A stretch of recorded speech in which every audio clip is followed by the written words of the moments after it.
Here is a completely rewritten, massively expanded, and dramatically restructured version of the entire story about Violet Evans. It's been fully rephrased, intensified, and fleshed out with vivid, narrative language to create a truly immersive and captivating long-form YouTube experience. Hello everyone, and welcome back to the channel. Before we dive into this absolutely chilling and mind-bending story, please take a moment to hit that subscribe button and give this video a like. Your support is what makes these deep dives possible, and it means I can keep bringing you the most haunting and mysterious cases from around the world. Thank you. Now let's begin. ## Part 1. The Vanishing Bride. Las Vegas. The city of neon lights, endless entertainment, and dreams that either come true or shatter into a million pieces.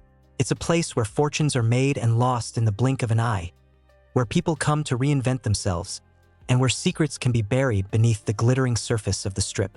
But on June 15, 2014, the city became the stage for a mystery so profound, so deeply unsettling, that it would haunt investigators, families, and the public for an entire decade. The heat that evening was suffocating, the kind of dry, oppressive desert heat that seems to seep through walls and into the very bones of the city. The air conditioning in the luxurious Bellagio Hotel worked overtime, struggling to maintain a comfortable temperature against the relentless assault of the Nevada sun. Inside one of the hotel's most exclusive wedding suites, preparations were underway for what was supposed to be the social event of the season. Violet Evans, a beautiful 24-year-old woman with a promising future ahead of her, was surrounded by satin, lace, and the intoxicating scent of freshly cut lilies. Professional stylists fluttered around her like nervous birds, adjusting her veil, perfecting her makeup, ensuring that every detail was immaculate. Her friends were there, laughing and chatting, trying to ease the pre-wedding jitters that are common for any bride. But something was different about Violet. Something was wrong. According to her friends who were present throughout the morning, the atmosphere in the room was tense, heavy with an unspoken anxiety. Violet herself appeared unusually pale, her skin almost translucent under the soft lighting of the suite. Her hands trembled visibly as she tried to adjust her veil, and she kept glancing at her phone, even though it wasn't ringing and no messages were coming through. One of her bridesmaids would later recall during police questioning that Violet seemed to be waiting for something, or perhaps dreading something. She wasn't the carefree, excited bride that everyone expected. She looked like a woman trapped in a nightmare, going through the motions of a day she desperately wanted to escape. At approximately 9:10 p.m., the groom, Aaron Young, a 25-year-old man who had been planning this wedding for months, entered the suite. According to hotel staff who were passing by in the hallway, the couple engaged in a brief but heated exchange. The content of their discussion remained unknown, as the door was closed, but witnesses confirmed hearing raised voices and the unmistakable sound of something being thrown to the floor. What was said in those final moments between Violet and Aaron? Was it a simple argument about wedding logistics? Or was there something more sinister lurking beneath the surface? The truth, it seemed, was locked away with Violet herself, who would soon vanish without a trace. At exactly 7:30 p.m., Violet Evans walked out of the hotel. She moved with a purposeful lightness, not rushing but not hesitating either. She didn't stop at the reception desk, didn't speak to any of the staff, and deliberately avoided making eye contact with any of the guests who were milling about in the lobby. It was as if she was trying to be invisible, to slip through the cracks of the bustling hotel unnoticed. The hotel's CCTV cameras captured her only at the exit. She was still wearing her wedding dress, a beautiful white gown that had been carefully chosen for this special day. But she carried no purse, no keys, no phone. Her mobile phone was left on the vanity table in her suite, along with her wallet and all forms of identification. She had simply walked out into the night, leaving behind everything that connected her to the modern world. The first hours after her disappearance were a chaotic nightmare for her family. When Violet failed to appear at the altar 10 minutes before the ceremony was scheduled to begin, panic set in. The family and guests launched a frantic search of the hotel, checking every corridor, every restroom, every possible hiding place. Instead of a celebration, dozens of people in formal evening wear and tuxedos spent the night combing through the surrounding neighborhoods and empty lots just a few miles from the hotel. The Las Vegas Police Department received the official missing person report at 11:45 p.m. The officers on duty launched the standard investigation procedures, including thorough interviews with all hotel staff, from the waiters to the parking attendants. But no one had seen Violet leave the premises after she exited through the side lobby. Examinations of surveillance footage from neighboring buildings proved fruitless due to blind spots and the overwhelming number of tourists creating a dense flow of pedestrian traffic on the sidewalks. All major transportation hubs were checked, including McCarran Airport, bus stations, and car rental agencies. But Violet Evans's name appeared on no passenger manifests from that night. For 3 days, search teams conducted intensive checks around the Strip area. No signs of a struggle were found. No scraps of fabric, no biological stains, nothing. The police report noted that the bride's room was in order, except for a broken glass that had presumably fallen during the argument. Given the statistics of the city, where hundreds of cases of people voluntarily disappearing to escape personal obligations or family pressure are recorded every year, the case was officially classified as a runaway bride. The investigation was effectively suspended within a week. The reports made no mention of special units, search dogs, or additional federal resources, as there was no evidence of a serious crime. Violet's father insisted in his statement that his daughter would never have willingly left without her phone and money, but his words were perceived by authorities as the emotional reaction of a grieving parent. The case was officially closed due to lack of evidence of forced abduction, leaving behind only thousands of questions and an empty hotel room where the air conditioning still blew cold air over scattered flowers that were never needed for the wedding. None of the government databases registered any activity on her social security or bank cards in the following months, only reinforcing the police theory that she had deliberately disappeared and wanted to start her life anew. The neon lights of Las Vegas flooded the streets every night, erasing the memory of the girl in the white dress who simply walked out the door and vanished into the dry desert air of Nevada, leaving no footprints in the hot concrete. The detectives' conclusions were brief and dry. The person left the place of residence of her own free will, and no evidence of a crime was found. For the official system, Violet Evans ceased to exist as a victim, becoming just another statistic in the list of those who decided never to return home. ## Part 2. The shocking return. 10 years passed. A decade is a long time in Las Vegas, a period that can erase even the most vivid memories. The city continued to evolve. New hotels rose, old ones were renovated, and the relentless cycle of entertainment and excess churned on as if nothing had ever happened. For Aaron Young, June 2024 was a moment of painful return to a past he believed was buried forever under layers of official reports and court documents. Throughout those 10 years, Aaron continued to live in the city where he had once planned to start his family life. He worked in his profession, trying to avoid any reminders of the tragic night at the Bellagio Hotel when his fiancée simply walked out the door and vanished into thin air. His house, located in a quiet suburb, became his fortress, where routine and peace reigned, only occasionally disturbed by the desert winds. But on the evening of June 17, 2024, this peace was shattered by an event that defied all logical explanation. According to Aaron's later testimony to patrol officers at 11:15 p.m., the first thing he heard was not a knock or a human voice at his doorstep, but a specific rhythmic rustling of heavy synthetic fabric against the rough concrete of the hallway. It was a sound that, he said, was forever imprinted in his mind, a sound he could not erase from his memory over 3,650 days.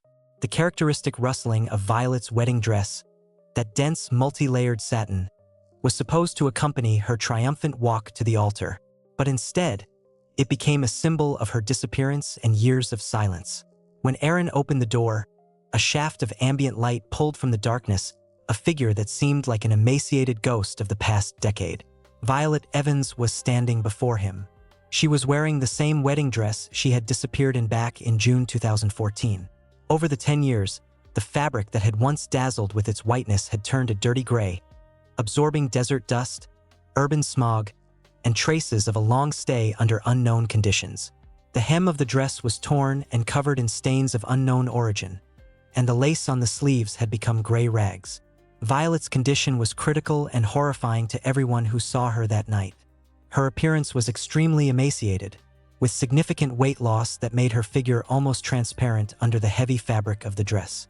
Her sharp cheekbones, sunken eyes, and jaundiced skin were indicative of prolonged malnutrition and systematic starvation. Her eyes were wide open, but her gaze remained unfocused, looking somewhere through Erin, as if she was still in another space.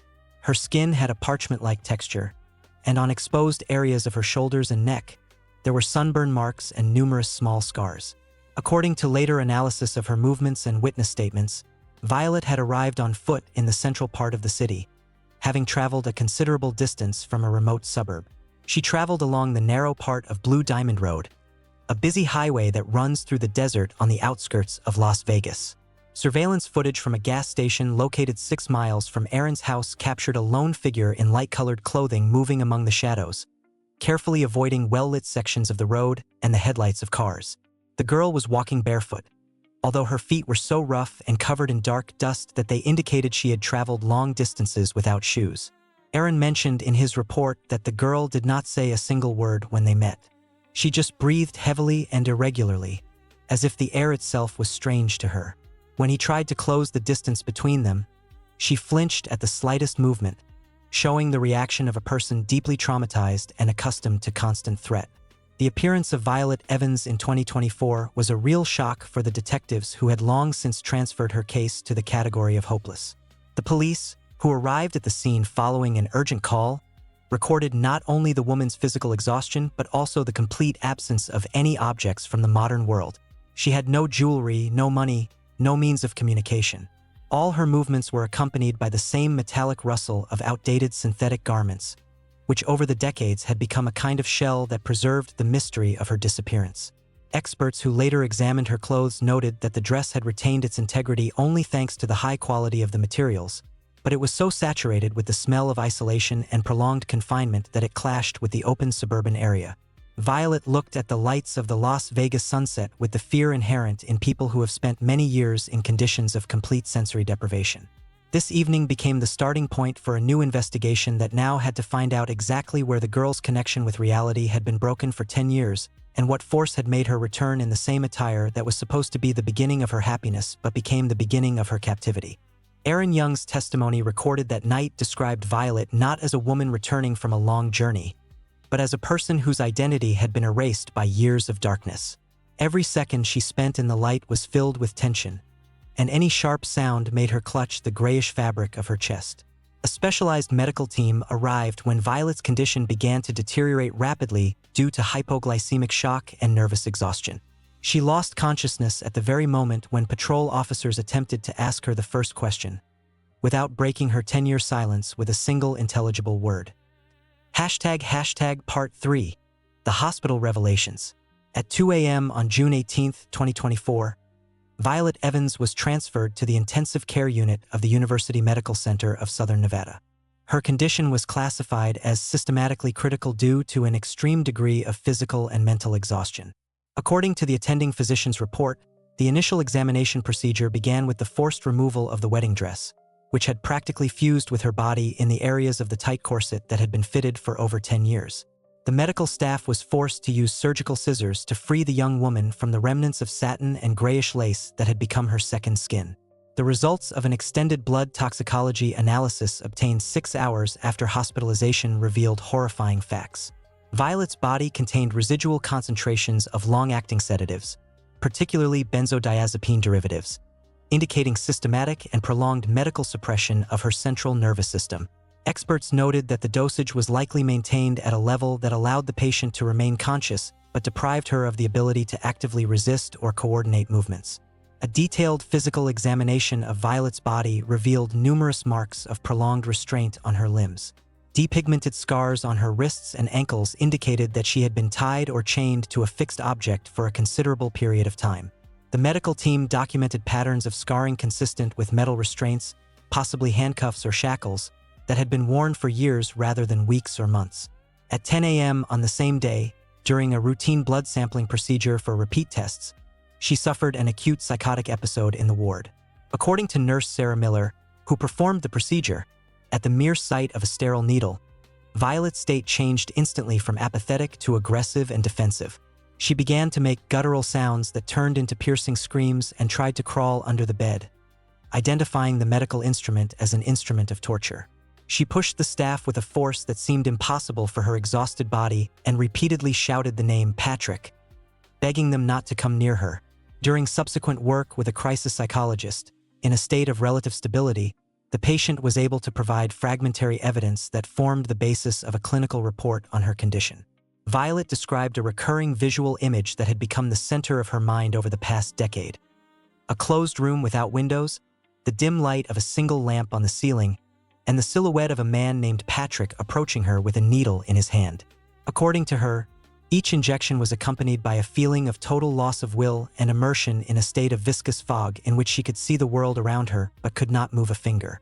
Violet's memory was severely damaged by chemical exposure and psychological pressure. She could recall the events of the morning of her wedding with remarkable precision. The smell of the flowers in the hotel, the texture of her veil, and even the words of a brief argument with Aaron.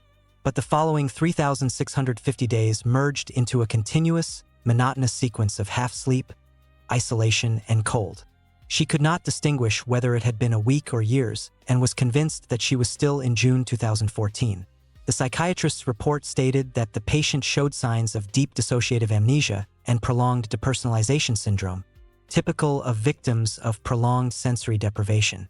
Violet described Patrick as a person who was always there, even when she was not in the room, indicating that she had developed a pathological dependence on her captor due to constant fear and medication. Doctors also observed a specific skin reaction to sunlight. Even through the tinted glass of the ward, daylight caused Violet physical pain, confirming the version that she had been in a dark, closed room for almost the entire period of her disappearance. Her muscular system showed signs of atrophy, typical of people who spend most of the day in a horizontal position or in a confined space where they cannot take more than 3 steps in any direction. An analysis of her teeth and bones indicated a prolonged lack of fresh food and sunlight in her diet, leading to a vitaminosis that experts compared to clinical cases of prisoners from the last century.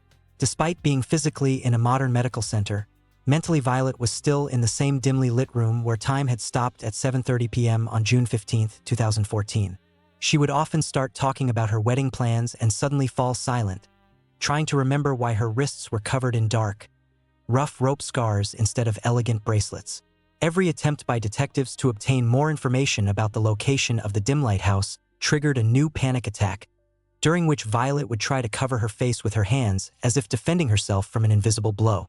The medical history of patient number 024 became the primary evidence that 10 years of her life were not just a flight, but a systematic destruction of her humanity in complete isolation from the outside world, where the only reality was the rustling of her wedding dress and the rhythmic footsteps of the man whose name she repeated with horror and longing at the same time.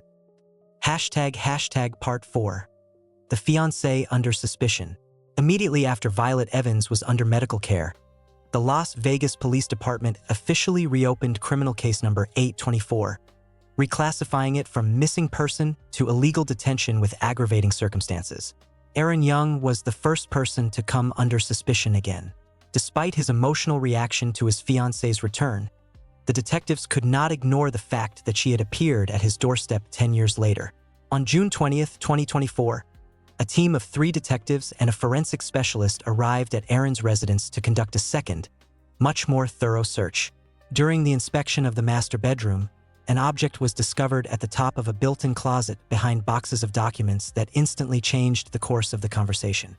It was a heavy navy blue velvet case containing Violet's wedding veil, the one she never had time to put on that fateful night at the Bellagio Hotel. The item was in impeccable condition, practically new. The fine mesh was carefully smoothed, and the hand embroidery had not a single flaw or trace of dust. For experienced detectives, this level of preservation of an object that should only have evoked painful memories was a serious red flag. In criminal psychology, such an attitude toward a victim's belongings is often classified as trophy keeping, a symbol of power and control over a person.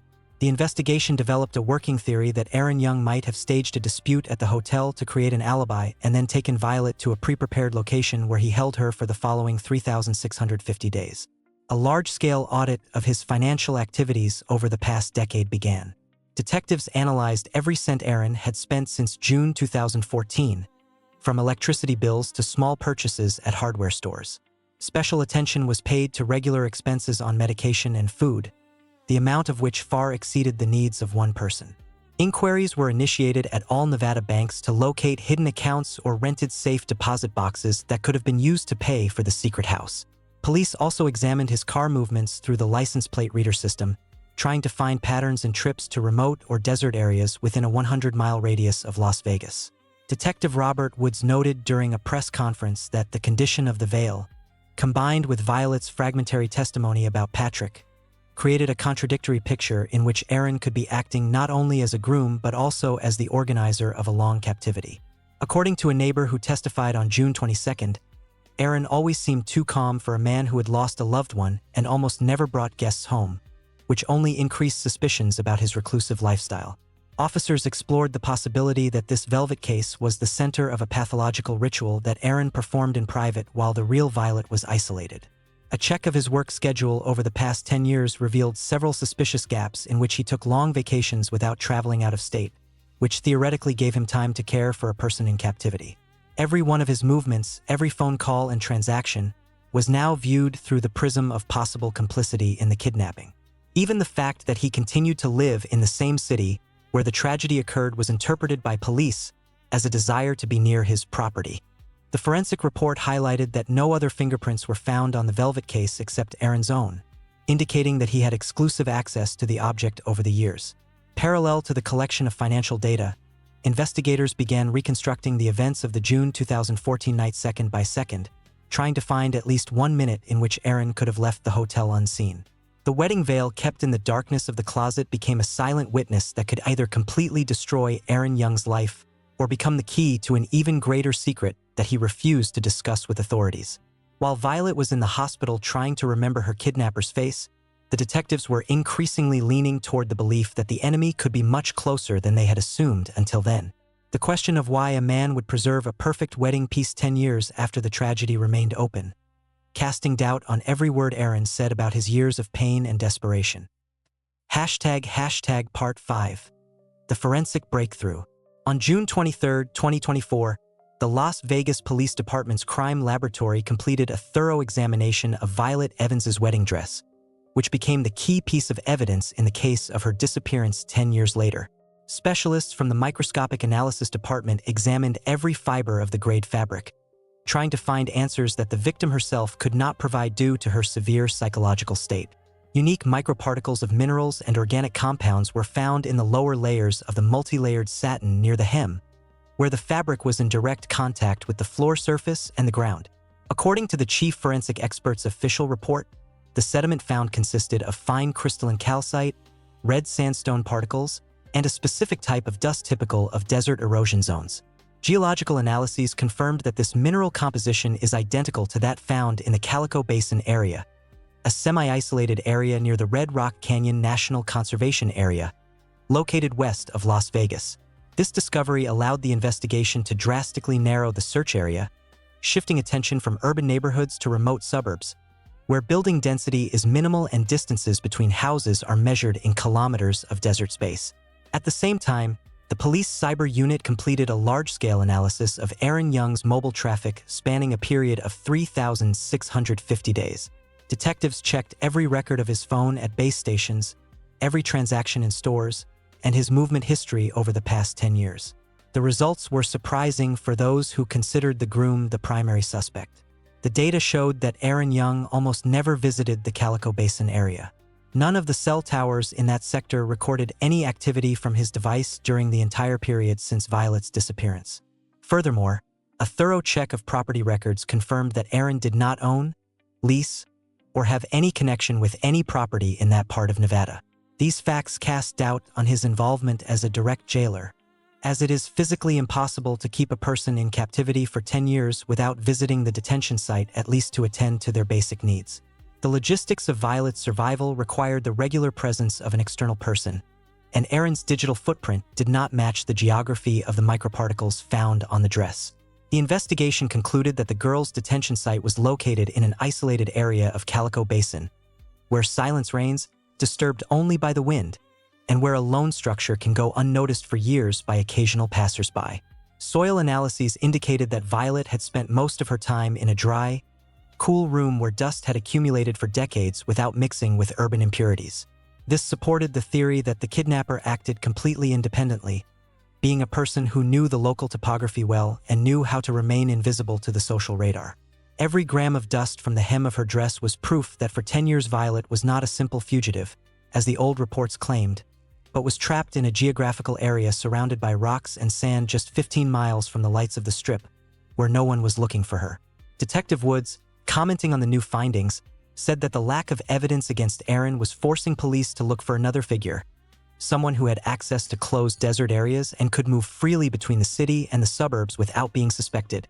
The case began to transform from an investigation into a family drama to the hunt for a professional manipulator who used the geological isolation of the region to create the perfect prison. The texture of the fabric, which had become rigid over a decade from absorbed minerals, now served as a map pointing the way to the dim lighthouse Violet had mentioned in fragments during her first testimony. Every microparticle of calcite was a silent witness to her captivity, confirming that the invisible line between civilization and oblivion in Nevada is much closer than it seemed before. The investigation moved into a phase of active on-site inspection of every meter of the area surrounding Blue Diamond Road and the Calico Basin vicinity. As it became evident that Violet's kidnapper had created for her a world in which there was nothing but desert silence and the rhythmic footsteps of the man she called Patrick, the absence of any property in Erin's name in the area finally eliminated him from the circle of main suspects, leaving detectives facing an unknown perpetrator whose motives and origins remained shrouded in the same gray dust as the wedding dress now stored in a sterile bag in the crime lab. Search teams began preparing to depart for the Calico Basin area, knowing that it was there, among the red rocks, that the answers to the question of how a person could be kidnapped for 10 years without leaving a single trace on the asphalt of Las Vegas would be found. Part 6. The Digital Ghost. On June 25, 2024, the Las Vegas Police Department's Digital Forensics Laboratory initiated a process that became a decisive step in the case of Violet Evans's disappearance.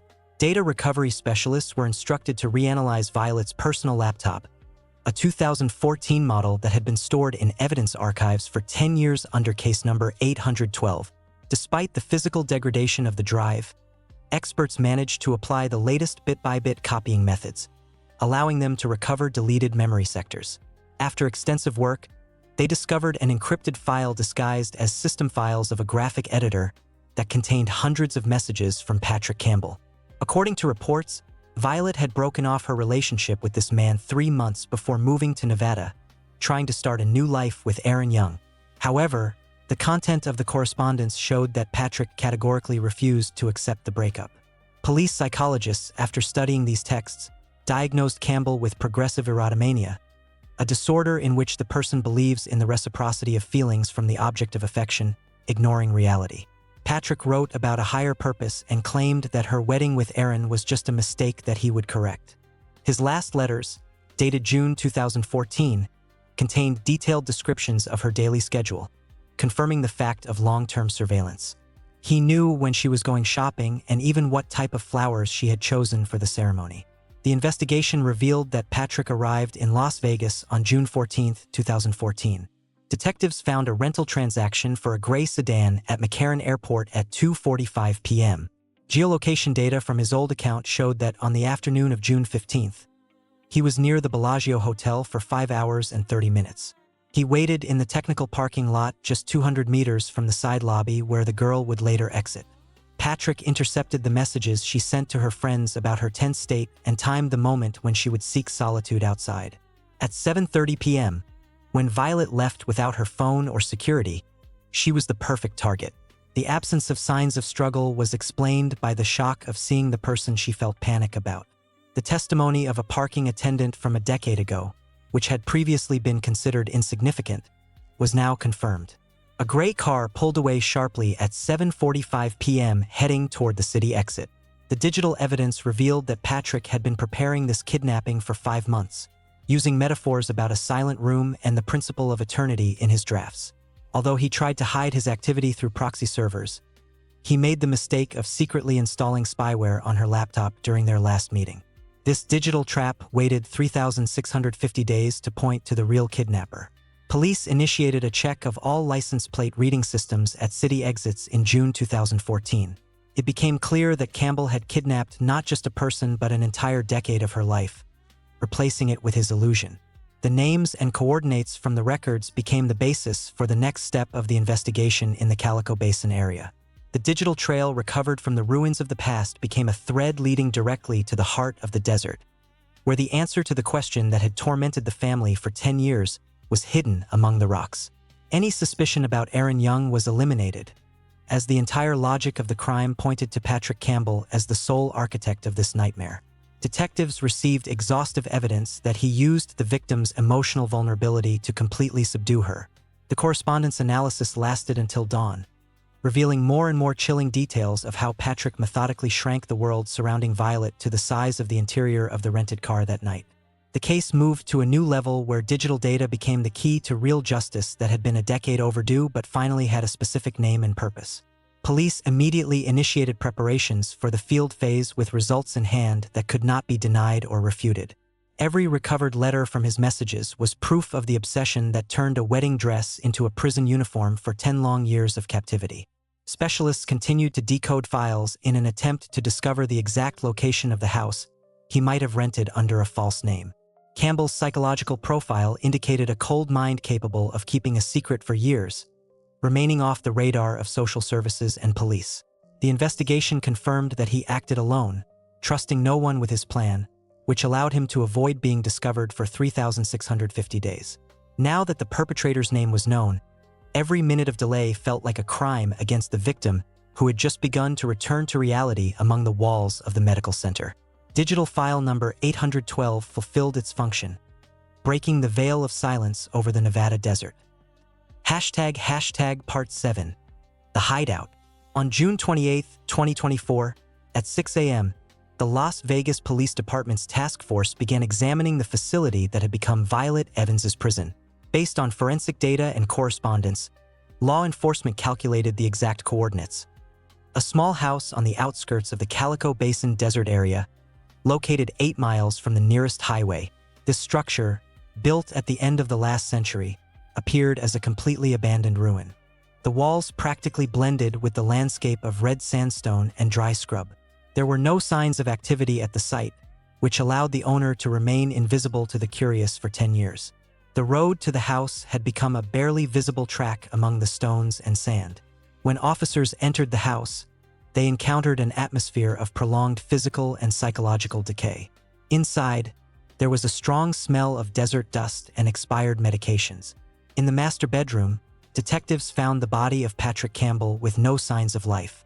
According to the forensic examination, death had occurred approximately 4 days before the police arrived. The cause was acute peritonitis caused by complications from an infection that Campbell had not initially treated. Conclusion number 932 stated that the man had suffered unbearable pain during the last 96 hours of his life, but had deliberately avoided seeking medical treatment. His motivation was dictated by a paranoid fear of being discovered. Any contact with the official healthcare system would have instantly exposed his identity in state databases, which would have led to the disclosure of Violet's detention site. Patrick Campbell chose a painful death in complete solitude rather than risk losing control of his victim. The inspection revealed that the house had no basement. Violet Evans was held directly in a living room of approximately 120 square feet. The 3 windows in this room were hermetically blocked from the outside by plywood sheets reinforced with iron and covered with a thick layer of sand, completely excluding daylight and making the room soundproof. The main door was equipped with 12 steel bolts that could only be accessed from the common hallway.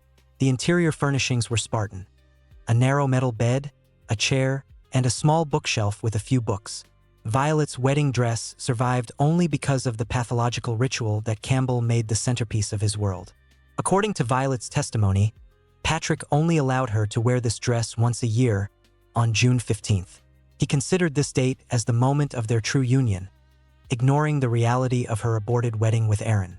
On that day, he brought her the dress, watched her put it on under the effects of strong drugs, and for several hours recreated the elements of the wedding ceremony he had designed in his imagination. The rest of the time, the dress was kept in a special airtight box suspended from the ceiling of his own bedroom, which protected the satin from destruction. After Patrick's death, Violet spent about 3 days locked in a room in complete darkness. The effect of the sedatives began to gradually weaken as the regular injections ceased along with the kidnapper's cardiac arrest. When the concentration of the drug in her blood dropped to a critical level, she began to regain coordination and the ability to make conscious decisions. She described these hours as a painful awakening from a long sleep in which the sounds of the desert wind became tangible for the first time in 10 years. Exhausted and disoriented, Violet managed to kick out the corroded interior panel of the door, which had become loose from its fastenings. When she stepped into the hallway, she discovered that the main door of the house had been left unlocked. Presumably, in his last moments of life, Patrick, in a state of delirium, had tried to crawl outside but was unable to cross the threshold, leaving the door a few inches ajar. It was through this gap that Violet saw the first rays of sunlight in her 3,650 days of captivity. She walked out onto Blue Diamond Road in the same attire Patrick had forced her to wear for his final ritual, as there was no other clothing in the house. The detective's report noted that dozens of empty bottles of potent drugs were found in every room of the house, confirming the version of constant drug control over the victim. Police also found a warehouse of long-lasting food that would have been enough for several more months of isolation. The Calico Basin house became a silent witness to how human life can be completely erased from social reality with a few mechanical locks and systematic chemical poisoning. Every square meter of this building breathed obsession, which only stopped when biological processes proved stronger than the perpetrator's manic will. Investigators recorded that Patrick Campbell kept an observation diary of Violet's transformation, but the last entries became completely illegible due to his agony. Everything in the house proved that Patrick was preparing for Violet's eternal detention, leaving her no chance of escape. And only his fatal overconfidence in his own health was the mistake that finally broke the chains of this decade-long captivity. The official seizure of evidence lasted 72 hours, during which forensic experts attempted to reconstruct every minute of Violet's life. The abyss between modern Las Vegas and this desert prison was so deep that even experienced officers felt uncomfortable inside this time capsule, where time had stopped for one woman on June 15, 2014. ## Part 8. The Aftermath. In July 2024, the Nevada State Attorney's Office officially closed criminal case number 824 in connection with the death of the sole suspect, Patrick Campbell. Aaron Young, whose life had been in the crosshairs of detectives and national media in recent weeks, was completely cleared of all suspicion. The results of a large-scale financial audit and analysis of his movements over the past 10 years confirmed that he had nothing to do with his fiancée's kidnapping. Immediately after the official charges were dropped, Aaron dedicated all his efforts to organizing Violet's rehabilitation process, providing her with full financial support and access to the most qualified specialists in the field of neuropsychology. The girl began a long course of cognitive therapy in complete confidentiality at a private clinic on the outskirts of bustling Las Vegas. The process of her return to reality proved extremely painful due to the deep technological and social gap that had formed during her absence. According to clinic staff, Violet had to relearn how to use things that are elementary for modern people, from the touch interfaces of smartphones to the complex artificial intelligence systems that have become part of urban life over the past decade. She spent hours in the therapy room trying to understand the amount of information and events the world had generated during the 3,650 days of her forced silence. The Las Vegas she remembered as a neon city of 2014 had changed to the point of being unrecognizable, and the appearance of new futuristic structures like the giant sphere caused acute disorientation attacks during her rare visits to the city. Aaron Young provided Violet with an independent apartment whose interior was completely redesigned following the recommendations of her psychologists. The trauma of 10 years of captivity left a radical and irreversible mark on her daily life, manifesting in specific phobias and changes in her daily routine. The most notable detail was her absolute rejection of the color white. According to reports from her therapists, any white object triggered an instant panic attack and a feeling of physical suffocation. For her, this color has remained forever as the color of slavery, associated with the grayish satin of her wedding dress, which Patrick Campbell turned into an instrument of pathological ritual in a house in the middle of a canyon. Her new wardrobe consists exclusively of dark, muted tones that she perceives as a protective armor from the outside world. Furthermore, Violet has completely eliminated silence from her life.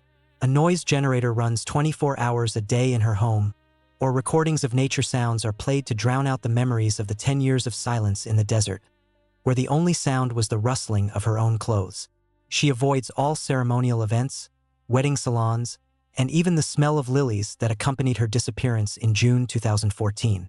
Aaron, despite his devotion and help, remains a reminder of a life irrevocably destroyed. Their relationship has evolved into a complex bond between a guardian and a person trying to find herself among the ruins of a decade of captivity. In his final report, Detective Woods noted that Violet Evans demonstrated an impressive will to live, despite the fact that her personality had been effectively erased by prolonged medication and psychological isolation. The Calico Basin House was demolished by local authorities to prevent it from becoming a place of pilgrimage for thrill seekers. But the memory of what happened behind its blocked windows will forever remain part of Nevada's criminal history. Violet Evans's case has become a symbol of how fragile the line is that separates the festive glitter of a modern city from the grim silence of the desert, where time can stop for a decade at the will of a single person. Violet continues her recovery journey, proving with every step that even after a total loss of will, one can find the strength to return, even though each of her new dresses will never be white again, reminding her of the price she paid for her return to the light. 10 years of oblivion became statistics, but for a woman learning to breathe again in the city of sin, it was a lifelong journey that ended at the altar and began anew on the doorstep of a house where she was no longer expected to be alive. The aftermath of this case changed missing person search protocols in Las Vegas, but they could not give Violet back the decade she spent waiting for the moment when the rustling of satin would finally cease to be the sound of her prison. Part 9. The Final Reflection. The story of Violet Evans is one that will haunt you long after you've heard it. It's a story about the fragility of human freedom, the depths of human obsession, and the terrifying reality that evil can lurk just beneath the surface of everyday life. It's a story about how a woman can vanish from a crowded hotel in one of the most surveilled cities in the world and remain hidden for 10 years, just 15 miles from the glittering lights of the Strip. The case forces us to confront uncomfortable truths about our society. We like to believe that we are safe, that the modern world with its technology and surveillance systems protects us from the worst kinds of harm. But Violet's story shows us that no amount of cameras or security protocols can protect us from someone who is patient, methodical, and willing to devote years to a single obsessive goal. Patrick Campbell was not a monster who struck randomly. He was a man who planned for months, who studied his victim, who understood her fears and vulnerabilities, and who exploited them with chilling precision. He created a world for Violet that was so isolated, so controlled, that she ceased to exist as a person in the eyes of society. She became a ghost, a memory, a case file gathering dust in a police archive. And yet, Violet survived. Against all odds, against years of isolation, starvation, and chemical suppression, she held on. When her captor's body finally failed him, she found the strength to escape. She walked miles through the desert, barefoot, in a tattered wedding dress, and found her way back to the world that had given up on her. Her return was not a triumphant victory. It was a painful, terrifying awakening into a world that had moved on without her. The technology she had known was obsolete. The city she remembered had transformed. The people she loved had aged and changed. She had to relearn how to be a person, how to trust, how to exist in a world that had not stopped spinning during her decade of darkness. But she is alive, and that, in the end, is what matters most. Violet Evans is a survivor. She carries the scars of her captivity, both physical and psychological, but she carries them with a strength that few of us can imagine. She has rebuilt her life, piece by piece, and though she will never be the same person she was before June 15, 2014, she has found a way to move forward. Her case has changed the way Las Vegas authorities handle missing person reports. It has exposed the gaps in the system that allowed a woman to vanish for a decade without anyone noticing. And it has served as a warning to anyone who thinks they are immune to the dangers that lurk in the shadows. But perhaps the most chilling lesson of all is this: evil does not always look evil. Patrick Campbell was not a figure from a horror movie, lurking in dark alleys. He was a man who had once been close to Violet, who knew her routines, her fears, her dreams. He was someone she had trusted, someone who had been part of her life. And that trust, that familiarity, was exactly what he used to destroy her. The story of Violet Evans is a story of horror, but it is also a story of hope. It is a reminder that even in the darkest moments, the human spirit can endure. It is a testament to the power of survival, the resilience of the mind, and the unbreakable will to live. As we close this chapter, let us remember Violet not as a victim, but as a survivor. She has reclaimed her life, her voice, and her identity. She has proven that even after 10 years of silence, it is never too late to speak, to fight, and to find a way back to the light. Thank you for watching this deep dive into the terrifying case of Violet Evans. If this story resonated with you, if it made you think, if it made you feel something, please don't forget to like and subscribe. Hit the bell icon so you never miss an upload. Share your thoughts in the comments below, and let us know what you think happened during those 10 years. Thanks so much for watching. I'll see you in the next one.